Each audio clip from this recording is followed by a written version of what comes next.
Magandang umaga, ngayon pa araw ng Huwebes, July 18, 2024. Update po muli sa lagay ng panahon. Ayon sa Pag-asa, isang low pressure area pa rin ang nasa loob ng Philippine Area of Responsibility na kung saan ay nagdadala ngayon ng mga pag-ulan sa iba't ibang bahagi ng ating bansa. Ayon sa Pag-asa, mababa na ang tsansa nito na lumakas bilang isang bagyo, ngunit patuloy pa rin ito na hahatakin ng habagat na kung saan siya naman ang nagdadala rin po ng mga pag-ulan, lalo na po sa western section ng Southern Luzon, Visayas at Mindanao. Samantala, isang panibagong low pressure area na buo sa labas ng Philippine Area of Responsibility. Ayon sa pinapakita ng iba't ibang weather models, may posibilidad ito na lumakas bilang bagyo, kaya patuloy natin itong imo-monitor. Kaya patuloy lamang na mag-antabay ng iba nating weather updates at sa updates po na ipapalabas ng Pag-asa.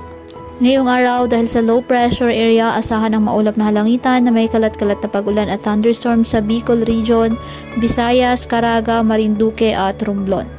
Asahan din po ang maulap na halangitan na may kalat-kalat na pag-ulan at thunderstorm sa Cagayan, Isabela, Quirino, Aurora, Laguna, Rizal at Quezon na dulot pa rin ng trough ng nasabing low pressure area. Ang Metro Manila, Bataan, Cavite, Batangas, nalalabing bahagi ng Mimaropa at nalalabing bahagi ng Mindanao.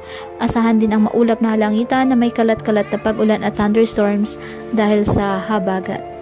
Ang nalalabing bahagi ng Luzon, apektado ng mga localized thunderstorms, kaya asahan pa rin po ang pulo-pulo at panandali ang mga pag-ulan, lalo na po yan sa dakong hapon at gabi. Kaya patuloy pa rin po natin na pinag-iingat ang ating mga kababayan sa banta po ng mga posibilidad ng pagbaha at pagguho ng lupa, lalo na kapag may malalakas na ulan. At ugaliin po na magdala palagi ng payong o kahit ano panangga sa ulan sa tuwing lalabas po ng ating mga tahanan. At yan po muna ang update sa lagay ng panahon ngayong araw. Muli patuloy po tayo na mag-ingat at palaging tandaan, God loves you. Stay safe and God bless.